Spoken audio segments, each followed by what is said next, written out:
Bom, pessoal, hoje no Aprendendo a Jogar Rugby com o Martoni, eu vou falar do Scrum, do pack de forwards, números 1 a 8, especificamente da primeira linha, os dois pilares e o hooker.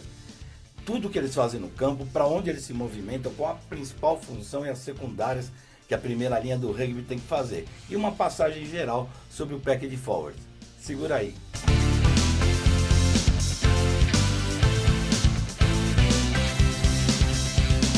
Sejam todos bem-vindos e bem-vindas, meu nome é Martoni e hoje eu trato especialmente do pack de forwards, números 1 a 8. Antes de mais nada, você sabe, né? Assina o canal, aciona o sino, assim sempre que tiver novos vídeos você será comunicado, tá? Compartilha, põe tua opinião e tudo mais, tá bom? Bom, vamos lá, pessoal, vamos começar esse Aprendendo a Jogar Rugby com o Martoni exatamente nas posições de cada camisa dos números 1 ao número 8, ok? Vamos lá. Então vamos dar uma olhadinha nos números 1 a 8 dos forwards, que formam a unidade Scrum. Número 1, pilar aberto, vou explicar depois. Depois o hooker, camisa 2, e o pilar fechado, camisa 3. Aí nós temos as camisas 4 e 5, as segundas linhas. O 6 e o 7, os asas. O 6 é o asa fechado, eu explico depois também. O 7 é o asa aberto. E o 8º é o camisa 8, que fecha o Scrum. Em teoria, o rugby mudou muito, mas em teoria, né, na origem do jogo, os números 1 a 8 são jogadores que buscam a posse de bola incessantemente para poder municiar os números 9 a 15 para jogar. Hoje o rugby mudou muito, as funções são muito menos específicas no jogo aberto, ou seja, todo mundo tem que fazer tudo bem feito, né? Mas a princípio, lá nos primórdios, tá? Essa era a função do pack de forwards. Por isso você tinha forwards muito mais pesados antigamente, que o objetivo era buscar a posse de bola e depois colocar a linha para jogar, tá bom? Agora vamos dar uma passadinha individualmente cada uma das microunidades. O que eu quero dizer com isso? Números 1, 2, 3, primeira linha. 4 e 5, os segundas linhas. Números 6, 7 e 8, que formam a terceira linha ou back row. Vamos lá? Então, dentro da unidade Scrum, nós temos a microunidade, a primeira linha. Números 1, 2 e 3. Pilar aberto, 1, hooker, camisa 2 e pilar fechado, camisa 3. Então vamos falar das primeiras linhas, o pilar fechado e o pilar aberto, tá? Por que essa diferença no nome, com o hooker no meio partindo da posição Scrum, que é a origem do negócio, tá bom? Vamos dar uma olhadinha. Por que que o número 1 é o pilar aberto? Volta aqui para mim. Quando você forma no Scrum, na posição, você tem o pilar aberto, o hooker e o pilar fechado, ok? Números 1, 2 e 3. O pilar aberto é o número 1, ou chamado de pilar aberto, porque quando ele encaixa, não sei se você consegue ver aqui, mas quando ele encaixa, ó, ele fica só com um lado do ombro no adversário e a cabeça de fora. Tá? Então ele tem mais mobilidade para sair. O hooker está encaixotado lá no meio e o pilar fechado é que aguenta toda a pressão do Scrum, o camisa 3, porque ele tem pressão dos dois lados. Ombro do hooker, ombro do outro pilar e a cabeça no meio. Ok? Então vamos lá recapitular.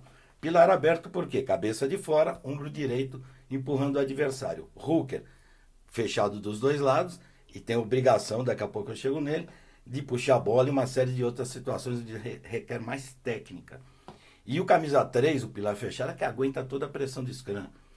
Os dois pilares são as âncoras do Scrum, mas o 3, fundamentalmente, ele aguenta todo o peso do Scrum, concorda? Porque tem o hooker adversário no ombro esquerdo dele e o pilar adversário no ombro direito dele. E toda a pressão que vem dos forwards desencadeia nele. Quais basicamente são as funções deles ofensivas e defensivas, conceitualmente falando? Você já sabe, empurrar no Scrum, por isso que são jogadores muito fortes fisicamente, de uma altura aí, nem não como segunda linha, bem altão, né? Mas jogador de poder físico, porque vai encarar ali no Scrum o jogo inteiro, ou a parte do jogo que ele joga é muito duro mesmo, a disputa é muito intensa e ele tem que ser muito forte, tanto no push quanto no pegar o seu companheiro e trazer esse companheiro para dentro para o Scrum não abrir. Que fundamentalmente, quando você faz a formação em Scrum, formação fixa, se o adversário abrir, você leva ele.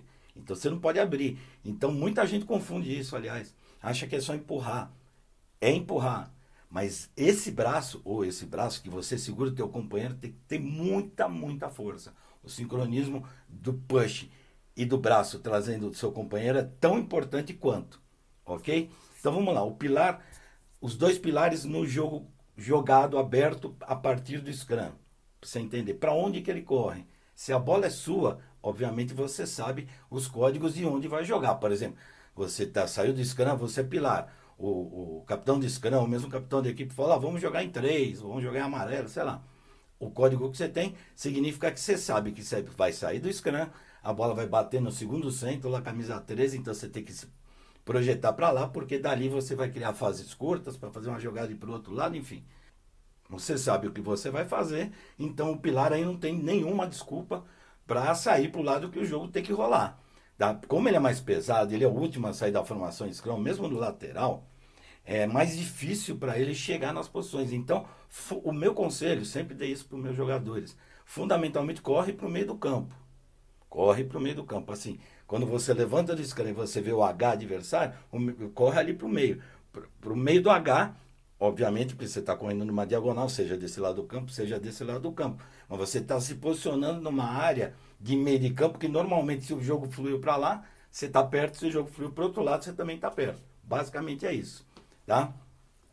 Então, quando a bola, então vamos lá, partindo do scrum, quando a bola é sua, você sabe as funções que você tem que fazer um pouco mais tranquilo. Às vezes você nem vai, porque tem uma jogada programada para ali, você estaciona a partir do scrum, a bola saiu, você fica esperando aqui porque vai voltar, enfim. Aí é a estratégia de jogo.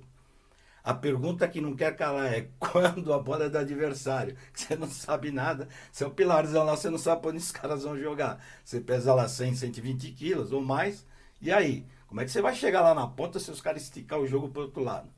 Não vai chegar, né? A hora que você chegar, o jogo já está no outro lado.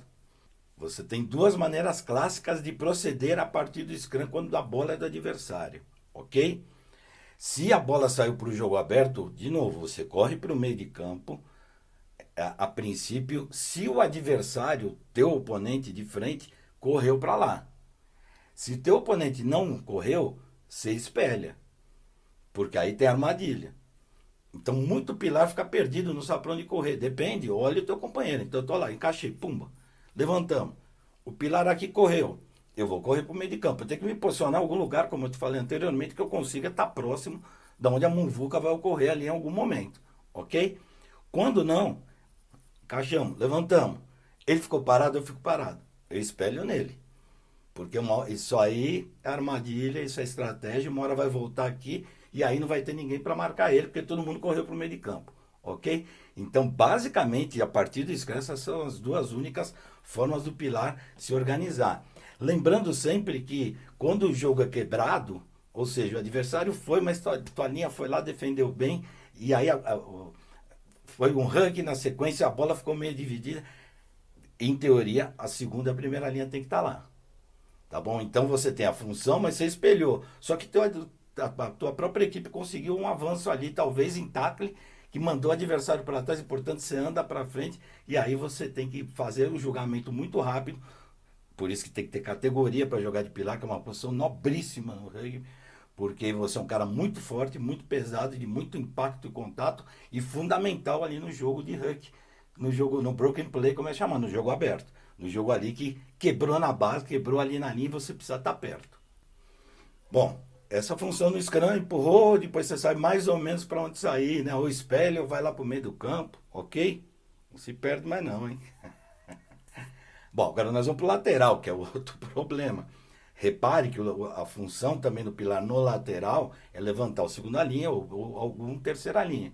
Ou seja, a partir do momento que a bola veio, você subiu o teu companheiro, ele desceu com a posse de bola ou lá de cima, o que é comum hoje em dia, ele joga para o scrum half ou para alguém fazer um delivery de bola para a linha, o que acontece com você? Se a bola é tua, obviamente, você vai saber para onde o jogo vai fluir, ok? Mas você tem um detalhe aí que muita gente esquece. Você é o último a chegar. Tá? Então aí você está preso na formação, mais uma vez você vai ser o último a chegar ou vai demorar para sair. Então, quando o jogo é teu, você sabe para onde vai a jogada e aí não tem desculpa, tem que fazer o que o coach mandou. Quando a bola é do adversário no lateral, aí é o mesmo princípio, porque você vai estar provavelmente com uma coluna de jogadores, e às vezes não, hein? E aí você tem que tomar cuidado, porque a comunicação, e isso acontece muito no rugby profissional, você inverte os suportes lá do elevador para quê? Para confundir a defesa. Então você põe às vezes um segunda linha para levantar um asa, ou um segunda linha para levantar um oitavo, com outro pilar, então você tem um segunda linha, ou um terceira linha, um pulando, ou um segunda linha que está levantando um pulador com um pilar de suporte do outro lado. Quando o jogo abre a bola do adversário, você pilar, teoricamente você estava de frente para a terceira linha, o que você faz? Você tem que olhar o teu pilar. Às vezes ele não está diretamente na jogada, mas ele está ali numa função depois de uma segunda, terceira, quarta fase de entrar pelo meio e não tem adversário ali para marcar. Ou tem, só que aí você tem aqueles problemas, um pilar para cima da abertura, a abertura vai sofrer. Então aí eu recomendo você olhar o teu pilar, aí a comunicação tem que ser imensa.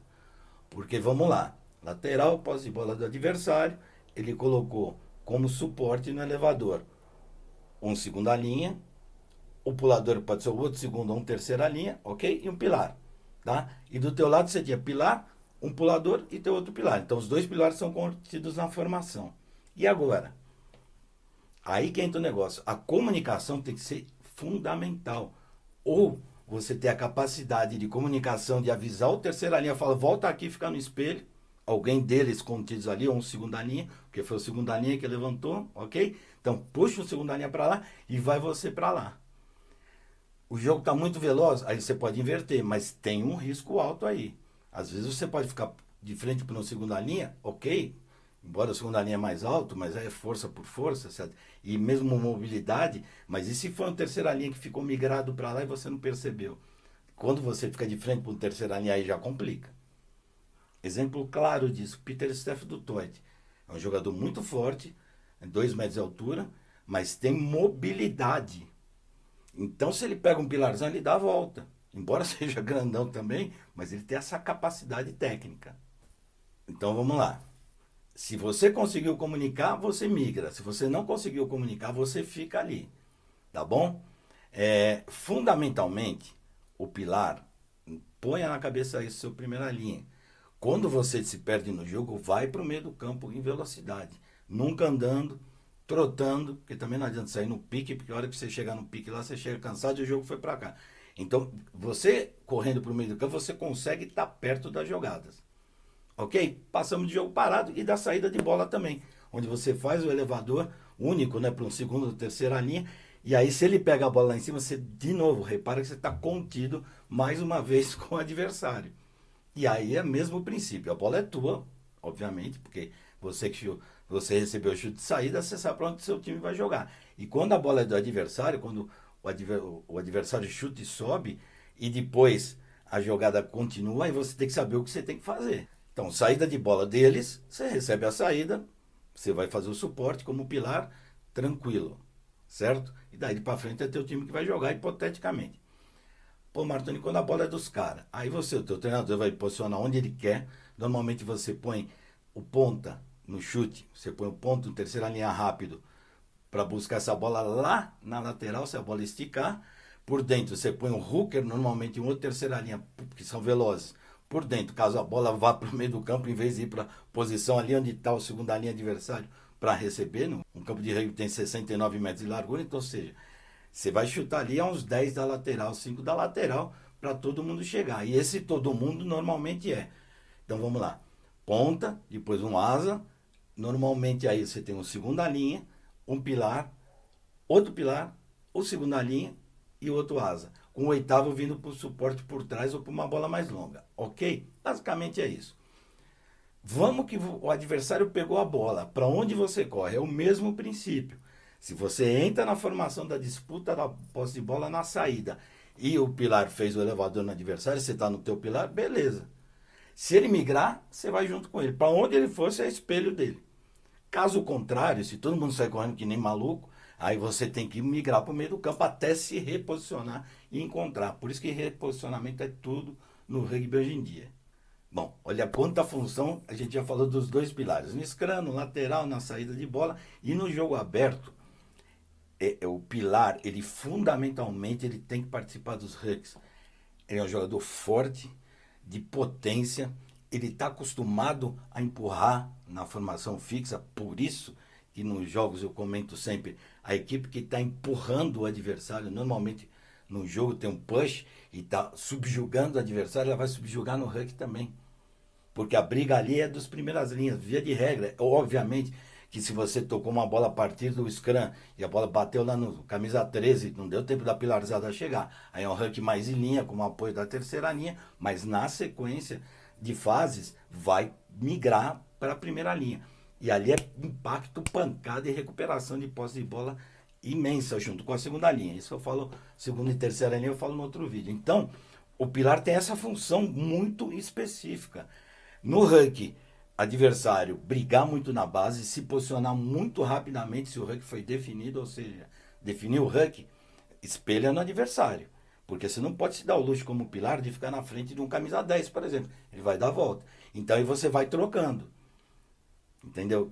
Entendeu o que é troca? Você fica perto da base ali, que é curtinho. Você tem um huck de um lado, ou seja, você consegue defender do outro lado. Você não pode ser o terceiro, quarto cara na formação huck. Ó, pra você entender, o huck tá aqui, você tem 4 caras aqui defendendo. E os caras vêm atacando.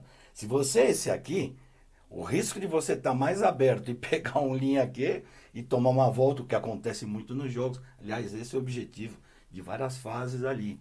Você ir tendo o adversário para dentro da formação, até que um pilarzão sobrou aberto, uma segunda linha, contra um ponta, contra o segundo centro, ou um primeiro centro, que são extremamente velozes. Tá bom? Mas isso é mais para frente. Por enquanto, a gente tem que aprender o básico. Então ali, você tá de pilar, você tá de quarto homem, você vai trocando até chegar perto do huck. Aí você tá na base do huck, você pode usar toda a tua potência. Ufa, acho que de pilarzão passamos quase tudo, né? Tem muito mais coisa, mas assim, no básico é isso, tá? Camisas 1, camisas 3, suporte lateral, força no scrum, força no huck, no rolling mall a mesma coisa. Você tá contido lá, tem que fazer o posicionamento como se fosse um scrum fixo, empurrar o adversário quando você tem a posse, quando você não tem a posse, é exatamente a mesma proporção de força, ou seja, é força o jogo inteiro, por isso se troca pilar.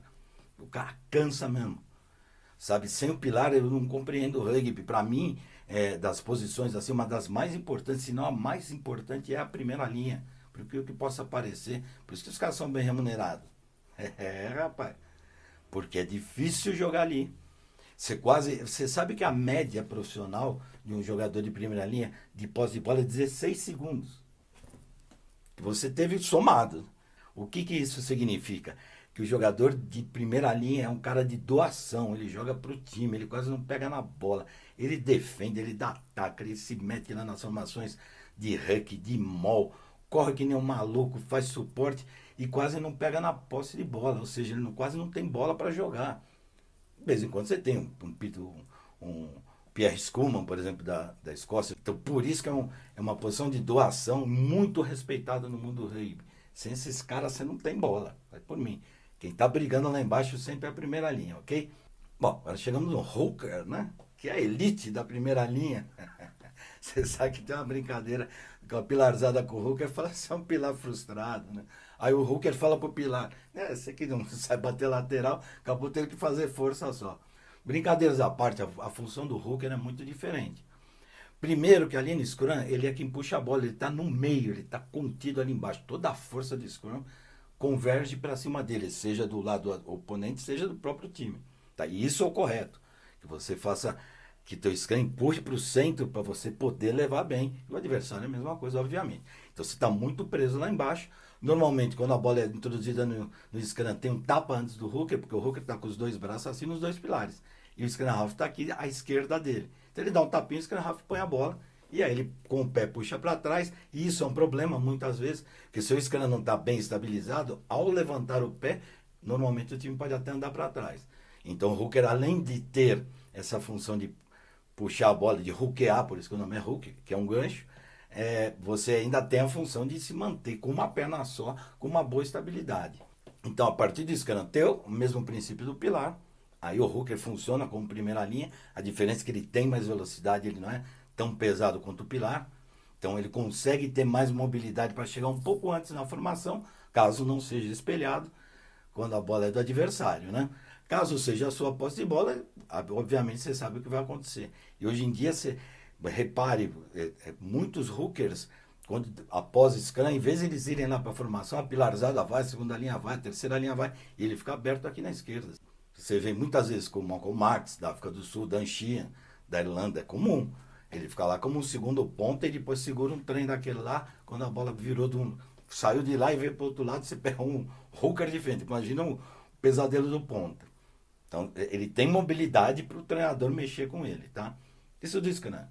Do lateral, normalmente o hooker bate o lateral. Então, quando a bola é tua, bater o lateral, normalmente você vai, via de regra, repare que o hooker bate o lateral por ter qualidade de mãos, né?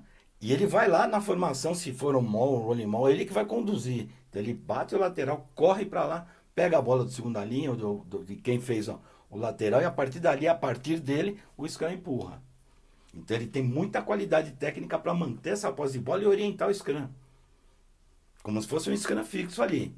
Então, um rolling mall quase perfeito, como a África do Sul, você percebe que é quase um scrum. Eles conseguem se reposicionar ali a partir do lateral e vão empurrando com o hooker segurando a bola. Ele inverte a posição com o oitavo. Aí o oitavo normalmente está contido lá dentro e ele num suposto rolling mall parecido com um scrum fixo. Aí é o hooker que conduz a bola e acaba fazendo trial, criando jogadas. Tá bom? Quando a bola é do adversário, você tem uma função princípio a princípio. Tá? Porque hoje em dia se troca muito. Hoje você põe um ponta na posição. Porque o hooker, você como hooker e a bola é do adversário, você pode ficar entre o lateral e os 5 metros. Então, o adversário está batendo lateral aqui, você pode estar aqui. Por que você ficar aqui? Do teu lado, obviamente, né? Porque você está de frente para o scan half, ou para quem vai receber essa bola, então você pressiona ele ali, você fecha o espaço aqui, caso eles queiram uma jogada curta pelo lado pequeno do campo, e você também pode varrer a linha. Mais difícil, mas pode acontecer. Se você sabe que tem um broken play lá, que eu jogar uma equipe, por exemplo, vamos pegar um exemplo claro, como a Irlanda, ou a França, que adora jogar ali com uma batida de primeiro centro, país de Gales, um drive do primeiro centro, a própria África do Sul, muitas vezes, como a Damian de Allende. Então, como hooker, você pode fazer a pressão no scrum half e cobrir o lado cego do campo, que é o lado pequeno, ou até mesmo, se você sabe que vem uma jogada de quebrada ali com o camisa 12, você pode migrar rapidamente para lá depois que a bola saiu. Enquanto não saiu, você tem que estar ali. Né? Porque qualquer coisa, a culpa é tua se você achou que é para lá e os caras inverteram a jogada, o que acontece muito também. Bom, Martoni, pô, mas os caras jogaram a bola. E aí você faz a mesma coisa que o Pilar faz. Você espelha no hooker. Lembra que eu te falei que os caras estão deixando o hooker na ponta? Se o hooker adversário vacila, ele vai para lá. Ou se ele está em outra posição na configuração do scrum, o certo é ele voltar e ficar hooker com hooker. Bater um com o outro para poder aguentar a pancada. Tá? Caso contrário, caso o hooker adversário que tem a posse de bola migrou para o meio, você vai junto. Espelho um e segundo, se não espelhou, porque qualquer que seja a situação, o hooker adversário ficou no chão, enfim, e a bola migrou rápido, o hooker tem essa capacidade, essa liberdade para jogar mais solto. Então aí você corre para o meio, a partir do meio você sabe para você está mais ou menos perto da onde pode acontecer alguma situação que você pode ser muito importante. Repare, hookers como Malcolm Marx, Julian Montoya, entre outros, são muito pescadores de bola. Porque eles se movimentam bem no campo, isso é muita técnica, eles ficam ligados onde o jogo vai fluir, onde o jogo vai correr, e ali vem o terceira linha, tacleia o adversário, ele é o primeiro cara a chegar e puxar a bola e ganhar a posse de bola. Chegamos no segundo das linhas, números 4 e 5. O 4 normalmente é da esquerda e o 5 é da direita. Os dois estão contidos na formação scrum, ou seja, dos dois lados, porque ele tem o 4 entra no hooker e no pilar aberto, e o 5 entra no hooker e no pilar fechado, ok? Então, os dois lá comprimidos com a cabeça e abraçados um com o outro. A adaptação ali é quem é destro e quem é canhoto e quem consegue fazer mais força com um lado e com o outro, camisas 4 e 5, tá? O segunda linha ele pega aqui normalmente no pilar ou no próprio asa, quando ele tem um outro segunda linha aqui, onde ele tem que comprimir o seu companheiro para dar força na frente no hooker e nos pilares, tá bom? Então quem usa melhor o braço direito e o braço esquerdo é 4 ou 5. Essa especificamente é a diferença nos camisas 4 e 5. Funções dele básicas, que eu vou falar em outro vídeo, mas você sabe, né? Jogadores muito altos, então normalmente nas bolas altas, nas formações de ruck e maul eles atuam muito, mas ainda no jogo próximo da base com muito tackle e tudo mais, tá bom? Esse é um segunda linha clássico. Repito, em outro vídeo eu vou falar especificamente deles. Bom, chegamos na terceira linha, número 6, 7, que são os asas, o número 8, que é o oitavo, que chega ali na formação do scrum por trás, tá? Por que que o camisa 6 é o asa fechado? Ele forma com o ombro direito, ele empurra o pilar e segura no segunda linha para dar bastante consistência no scrum, ok? Como a bola é introduzida pelo adversário no lado de lá, ou seja, não é do lado dele, o lado dele é o lado do scrum half dele, o adversário põe para o lado de lá, o oitavo adversário e o próprio camisa 9 scrum half pode sair pelo lado dele. Então ele está contido ali na base. Quem levantar ali é ele que tem que pegar. Por isso que ele chama asa fechado. Do outro lado você tem um asa aberto, camisa 7. Esse jogador é um pouco diferente, porque a função dele é ali no scrum, ok? Porque ele sai para uma cobertura de linha. Imagine um scrum aqui, a linha aberta para cá, o jogo correu, o 7 está mais próximo do abertura. Então ele vai direto na abertura adversário para fechar espaço e eventualmente até fazer uma defesa. A pressão no jogo aberto é do camisa 7. Tá? O camisa 8 tem uma função distinta na terceira linha. Obviamente na saída aqui do adversário, um 8-9, ele também vai cobrir junto com o camisa 6. Ele está com a cabeça comprimida lá entre os dois segundas linhas. Tem que ter muita habilidade ali para poder lidar com essa pressão que vem, porque é muito forte e ao mesmo tempo está ligado. Por isso que a terceira linha, via de regra, os três tem que estar o tempo inteiro de olho na bola. Reparem nos jogos, o tempo inteiro quando a bola é introduzida no scrum, eles estão de olho lá embaixo, olhando frito o peixe e olha o gato, sabe? Você está olhando aqui e vendo ali, é assim que funciona. Então o oitavo tem essa função a princípio de levantar para o lado esquerdo dele para uma cobertura de 8, 9 entrando, do adversário que tem a posse de bola. E se não, se o jogo fluir, ele vai por trás da linha. Tá? Então a linha subiu, o asa, a camisa 7, subiu também na pressão lá em cima e o oitavo vai por trás. O oitavo, aliás, tem mais funções do que só essa.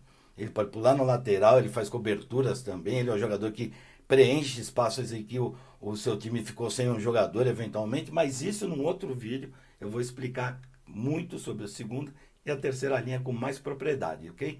Bom, pessoal, passamos tudo, né, sobre a nobre posição que é a primeira linha do rugby pilar, hooker e pilar, né, números 1, 2 e 3. Acho que é isso, pessoal, passamos tudo. Se gostou, coloca o teu like, compartilha esse vídeo, manda para os primeiras linhas que você conhece, para os seus caras entender como é que funciona o negócio, tá bom? Põe teu ponto de vista, se você tem alguma dúvida, coloca também. Aciona o sino, assim, sempre que tivermos novos vídeos, você será comunicado, tá bom?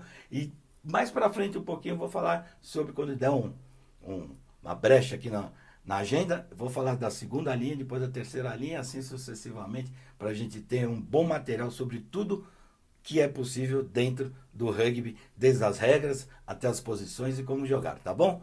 Valeu, pessoal, até a próxima.